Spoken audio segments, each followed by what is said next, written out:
Just one more hour until reinforcements, aka me, arrive to save the day. But until then, keep your eyes on the highway and keep on trucking with Jimmy Mack on Road Gang Radio, y'all. So it is National Checklist Day, and before we get to our next guest, who we've got queued up, I do want to do some checking in on the man who is in the pink. Our good friend 3.5 has given us a call with an update and just some words of wisdom, as he always does, before we get to Dr. Ivan Misner. Hey, my friend, how are you doing? How are you feeling? How did it go? Well, it went good, and I'm feeling okay. Today's schedule is walking and eating, speaking with the doctor, passing a little gas. I don't know why they're so excited about me passing gas, but that's part of the deal. I'm excited about you passing gas. I kind of know the deal, and that's kind of a great thing, by the way. Yeah, won't do that on the air, but do want to encourage all the drivers, men and women, to develop a relationship with a general physician. Catching stuff early is the key, and I know I sound like a broken record, but you pre-trip your truck, you need to pre-trip your body, and listen to the doctor coming up.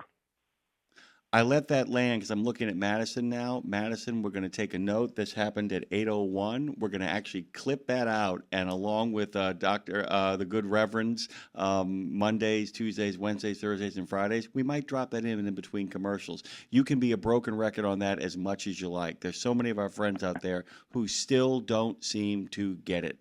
And the worst part is that many of them have beautiful trucks, which means when it comes to getting with people like Kevin Lindsay, they have no problem making that happen. They do it for their trucks all the time. It's about time they establish a relationship with a doctor like they do a mechanic and just get in there for real, not just physicals, genuine bona fide checkups, right? That's right. And listen to your doctor. Absolutely. But you're feeling good? Yeah, no, good. We're doing good. Throat's a little sore from the breathing tube and all that. But the voice is coming back, and things are seem to be moving along. I am proud of you, and I don't mean that in that kind of condescending way. I am proud to know you as a friend. I am proud of you for being honest and forthright with our listeners, and I'm proud of all the work you do for the ATHS as well too. You are very appreciated, 3.5. Thank you so much. Yeah. You betcha, buddy. Look forward to seeing you in June. Yes, sir. You will see us in June. We will be at the ATHS. We're having those conversations already. Thank you. 3.5. Madison, would you do me the honor? Oh, yeah.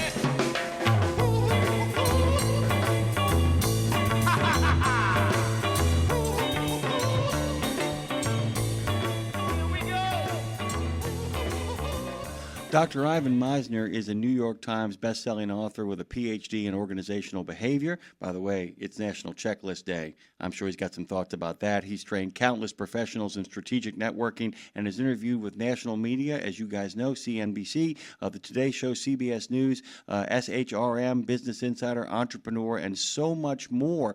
But he joins us today here at Road Gang Radio. We are thrilled to have him back. It's good to have you, my friend. Welcome back. You can go to Ivan Misner, MISNER.com and learn more about his books and connect with him. How are you today? I am doing fantastic. It doesn't do any good to complain to people how you're doing because half the people don't care and the other half are glad you're worse off than they are. Well, maybe you'd be doing people a public service then. It seems like you're doing fabulous. I'm not doing so well. Just wanted to let you know. Or if they're doing badly, you can tell them, hey, you're not doing as bad as I am, and then they can feel better about themselves. But you got to be really deliberative in that, I think, sometimes. You have this book, Networking is a Marathon, Not a Sprint, How to Outlast, Outconnect, and Outperform the Competition. But one of the ways that we can do it is small talk, is it not? Yeah, it starts with meeting somebody. What I train on is this idea of visibility, credibility, profitability. So first you have to be visible, and in order to be visible, you have to meet people. In order to meet people, there's going to be a little bit of small talk, and if you go into it having an understanding of what to do, you're going to be a lot better. It's funny too because on the chat in the mornings, we have a big chat. Our good friend Marshall Platter, who just gave us $5, what a wonderful man he is. Our good friend Marshall and our good friend Trucker Bosun, they often come in telling us how the weather is in their locations. They do. Yes. I mean, and we love it, by the way, because for us, it's actually giving people updates what the Pennsylvania Turnpike is like, what the Iowa 80 is like, all of that kind of stuff.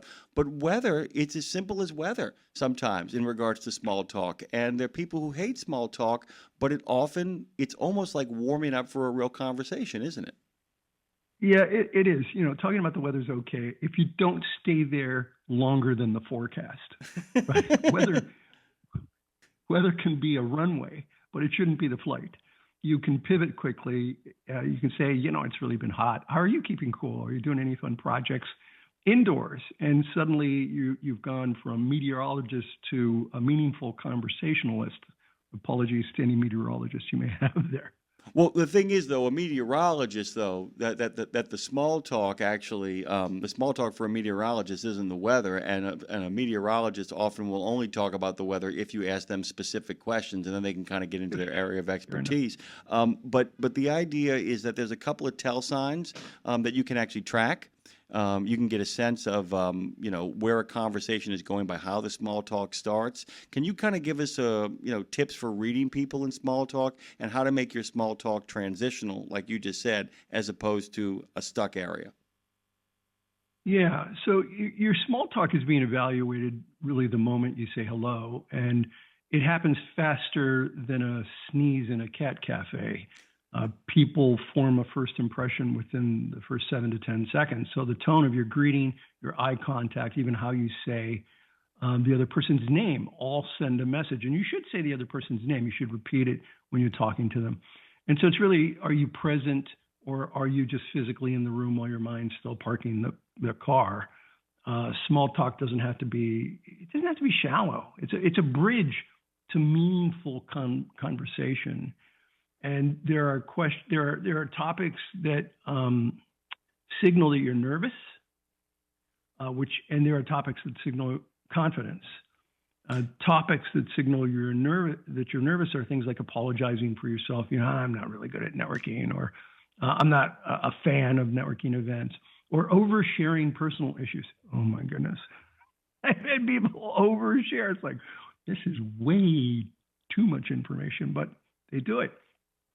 Confident conversation starters focus on asking what they're excited about. What are you working on?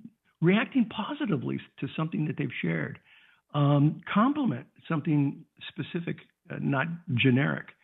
Confidence isn't loud, it's curious. The person who asks thoughtful questions looks like the one who knows really what they're doing. I had a guest over, I had dinner guests over last night, and the gentleman was in my office, and I have a really nice office that I had built, and he looked at all the things in my office and he said, tell me what you're most proud of in this office? And I said, nobody's ever asked me that question. I mean, they'll say, wow, this is a beautiful office, I love it, but nobody's ever said, what are you most proud of? What an interesting conversation starter. And I pointed to something that I had gotten from a children's center 30 years ago. And it's what I'm most proud of in my office. Like I said, and I wanted to ask you a question in regards to small talk that actually relates to what you're most proud of in your office. Is getting to know somebody before you actually ever meet them a good way of actually helping kind of set small talk up? And can you actually practice small talk? And I'm a big fan of rehearsing stuff, and rehearsing it. What is it? You learn it to forget it to know it, is what I often say to people. Is it a good idea to kind of really work on that on a regular basis? Is there anything insane about practicing small talk or practicing techniques? Well, no, there's nothing crazy about that. And as a matter of fact, I did that with the company that was coming over. I knew the one person really well, but I didn't know the gentleman well. And so, thank goodness for Monsieur Google, because you can Google anybody practically. And so I learned that he was a retired colonel in the Air Force. I had learned that he flew F-117 stealth fighters. And so I knew about this gentleman before he came in. And so the small talk was for him an opportunity to talk about the things that he could talk about.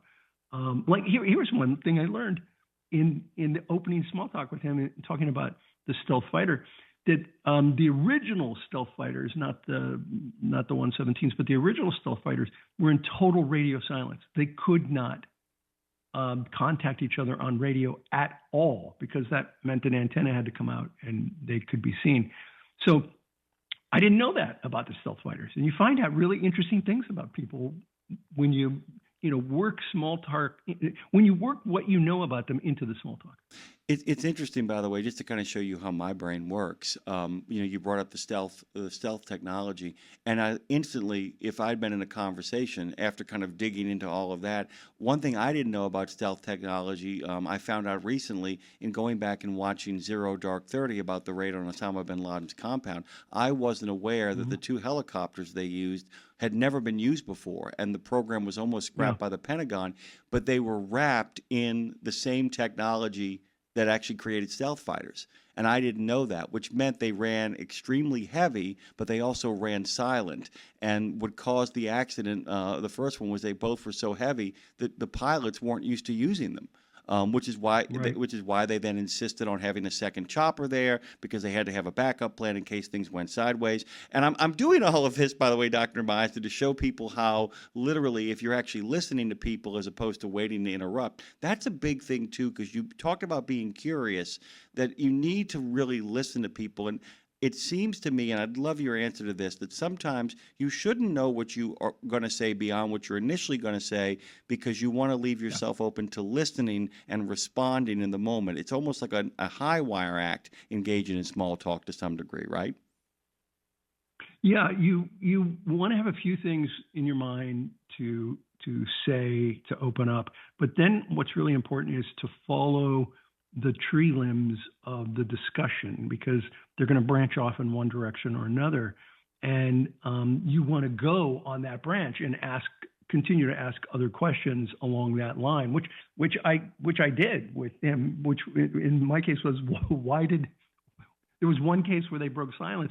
Why did they break silence on that one case? And he told me why. And it was because a pilot went down. And so somebody broke silence. And he said it's the only time in all the years in the military that he had seen that happen.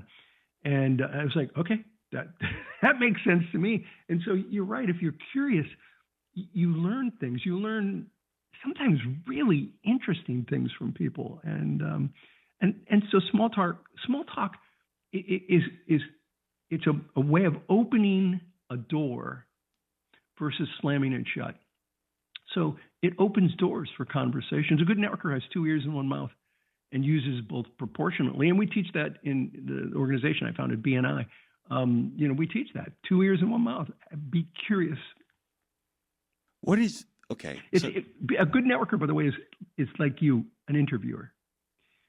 You're asking me questions and you're allowing me to elaborate. And then you add in your own comments and thoughts. But a good networker is like a good interviewer. I wanted to kind of add something from the chat, because somebody made another thing that goes back to my rehearsal idea. And by the way, I want to also point out Dr. Misner's tone, by the way, is warm and inviting, friendly. It isn't detached. It's an attempt for both of us to kind of connect, which is, by the way, real. But what's neat about it is, so I'm bringing up the tone of your voice because one of our listeners on the chat actually said how much of your body language then has to kind of be incorporated into making sure that when you are engaged in small talk, people know that you are open to listening to them. That's the other big thing, too, that we can actually ask questions, but if we're asking questions rote or we're detached, how do we create a physical presence through both our voice and our bodies to let people know I'm open to listening to you as opposed to just waiting to interrupt? Well, a couple of things. First, eye contact. First and foremost, absolutely eye contact. You have to maintain eye contact. And don't be looking around the room for a bigger name. I mean, I've seen that happen where people are like looking around the room to see, is there somebody more important that I should be talking to? You have to maintain perfect eye contact. And I have this photograph I've had an opportunity to meet Richard Branson many times, and I have this photograph. I had told him about my son and his lack of interest in college, and about 4 months later, I meet Richard at an event, and I have this photograph of Richard talking to my son, talking about the importance of lifelong learning, because he remembered the conversation, which blew my mind. And second, this photograph is perfect because here's this billionaire talking to who was then a teenager, and it's perfect eye contact. And he wasn't lecturing him. He was just having a conversation about the importance of lifelong learning, whether you have a degree or not. And I have this great photo, and I love this photo because it shows that he was curious and interested and helpful with my teenage son. So that's important. I'll give you one other thing that I think is important. You do want to maintain eye contact, but let me suggest that you also want to stand slightly askew. So if you were looking down from the God view, if you're standing perpendicular to each other, nobody can join the conversation. But if you stand at a slight V where it's open, somebody else can step on in. And then when somebody else steps on in, it's a triangle. And then step again to one direction or the other and open it up so that it becomes a U. So somebody else comes in. That's a form of body language that very few people practice, but what it does is it's inviting. It invites people into the conversation.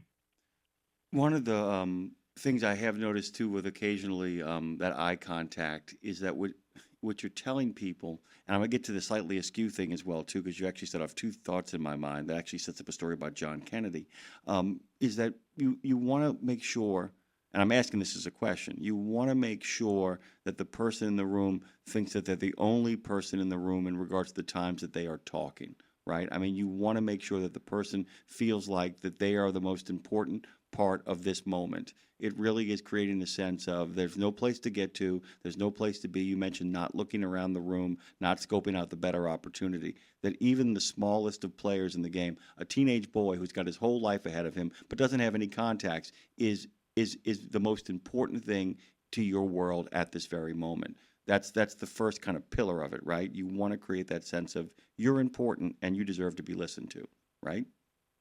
100%. I mean, a billionaire talking to a teenager is not necessary. It's not even common. But I can tell you 100% that my son was very impressed with Branson. And Branson's not a friend, but I've met him many times. And I can tell you his ego does not enter the room before he does. He's a very humble person for a billionaire. And so I think we should all be that. Humble people don't think less of themselves. They just think of themselves less. And I think that's important when you're meeting people. That's one of those things that has a profundity and its simplicity in the sense that it's like, that's a great definition of humility. It isn't false humility. It isn't that sense of I'm just a poor sharecropper from a poor sharecropper's farm who somehow managed to rise to great heights of wealth. That's actually a humble brag. Humility is enough about me, talk about you. In the sense that it's like, let's get back to what's important here. The JFK story I was going to tell you actually was early on in his career when he was running for Senate. His brother would find out somebody's service, would find out one of the people that they wanted, being a volunteer for them or work on their, work on some of the, the staffing offices.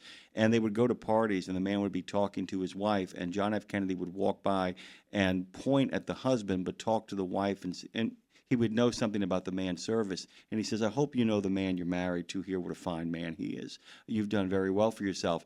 And they said that it would make this it's a political trick, but they said it would make this amazing impact on people, that they were being put at the center of a stage for somebody. And it almost feels like we talk about rehearsal and all that, but that you're staging somebody in small talk to be the best version of themselves that they can be and to see themselves that way.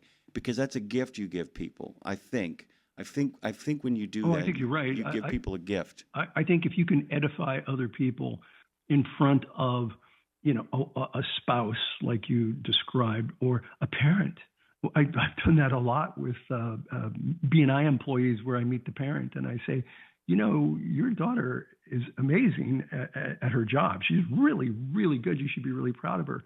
And of course, the daughter's there and hearing me compliment her, but the mother just shines. And so a spouse, a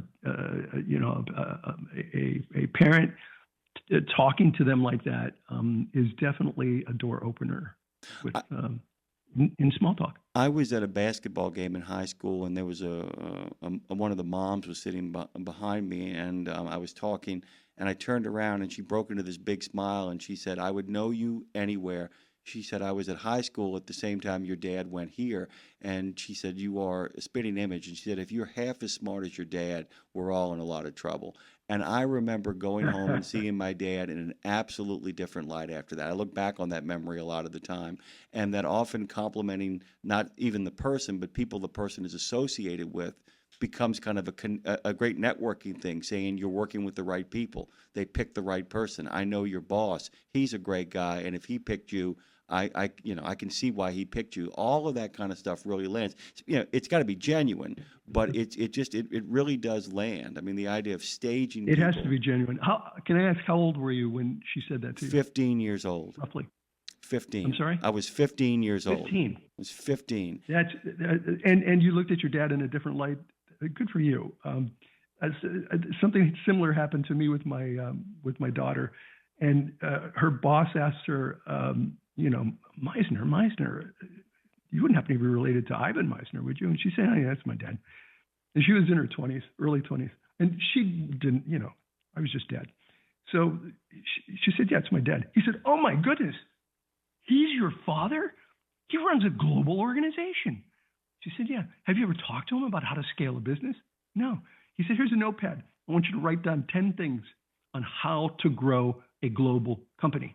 And I want you to call him while you're here, and I want you to set an appointment to go ask him these 10 questions." And she's like, "Really?" He said, "Yes." He said, "And could you ask him if it's okay if I come too? Because I have some questions I'd like to ask him." This is our boss. I'm telling you, my daughter looked at me totally different after that day. It was like when her boss was impressed, all of a sudden, I'm not just dad, I'm a successful business person. And it completely changed our relationship and our connection to one another in a very positive way. Yeah, and I have one more. I'm sorry to kind of go into this little wormhole, but this is really when I went to go work in my early 20s as an investigator at a law firm.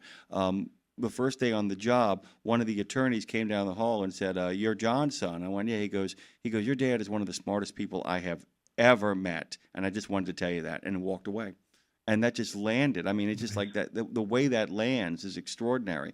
And, and of course, that made me subject to Mark Twain's From 15 to 25. I could not believe, Dr. Misner, how much my father had learned in that time. I was stunned at how brilliant he had become. Okay, so we've done a lot of positive stuff here. We have a little bit of time left. What is the wrong kind of small talk? What is, like I said, we talked about the idea of being self-depreciating to the point of it not being funny, and we talked about the idea that don't stay in the clouds of rain. But is there a way? I hate to ask this question because either you're authentic and genuine or you're not. But are there ways that you can actually come off as incredibly phony and technique kind of driven? And how do you avoid it? Yeah, absolutely. Some deal breakers include gossiping, talking about other people to someone that you don't necessarily know really well, because then it makes you wonder, what are they going to say about me after they walk away? I'd stay away from controversial topics right out of the gate until you really get to know someone, especially politics. People get so mad in my organization in B&I, we have a no politics rule. You can't discuss politics. And people get really mad over that. But what I have found is that it can be very divisive. We live in a world of very divisive politics right now. And what's interesting is that we think that it's more divisive than ever. And it might be a little bit more, but I just read a biography on George Washington. Trust me, it was unbelievably divisive with the first president. Shockingly divisive. So no politics. And the irony is that my bachelor's degree is in political science, but I don't talk politics with people I don't know. Complaining about the event is another one. And believe it or not, people do it. Hey, I really don't like this organization. I don't know why I'm here. And so those are really mistakes. The purpose of small talk isn't to just fill silence. It's to find common ground and to start to build a very low level of trust. So in networking, it's not about collecting business cards. You're collecting relationships, genuine relationships. And that's what you want to be shooting for. And I would add, along with Dr. Misner, one of the things that I would recommend to people is find people who are really good at it and make sure you pay attention to them and stay in their orbit, because there are people who are genuine masters of it, and you can see the delight they take in meeting new people. One of the people that I know who is very much involved with helping the studio get off the ground, he is a master of not seeing people as business cards, but he often will see one person and then see another and do nothing more than put them together to succeed together and then step back. And there are so many people who are grateful because he is remembering other people when he's talking to the people that he is just meeting and figuring out ways to get these remarkable people together. We're going to run out of time here. I want to give you the final word before we actually have to shuffle off this radio coil. Well, you mentioned business cards, and a real good technique when you get a business card from somebody is tell me what's on the back of the business card. And people say, well, there's nothing. Well, I know what's on the front, but tell me something about yourself that's not on the card. And that's a really interesting conversation that you then have, and you make a connection with somebody. I'll leave you with this. The book is called Networking is a Marathon, Not a Sprint, because people use networking too transactionally. Hi, my name's Ivan, let's do business. Where instead it needs to be relational. And that's a marathon. It takes time to build relationships with people. And if you do that, you're building a solid business. Networking is a marathon, not a sprint. How to outlast, outconnect, and outperform the competition. If you want to learn more about the book or the man that wrote it, go to ivanmisner.com. Lots of great stuff over there. Networking impresario. Ivan Misner, Dr. Ivan Misner, has joined us this morning. I can't thank you enough for making the time for our listeners out there. Many of them are small business owners who make their living on the highways and byways and do a lot of networking across the docks and hubs of America. They appreciate your time, sir. Well, anytime, my friend. I enjoy the interviews with you. Thanks. Thank you so much. By the way, the best, Madison, simply the best. The guy is the best. Hope you have the best of Halloweens and the best of weekends, sir. Good talking to you.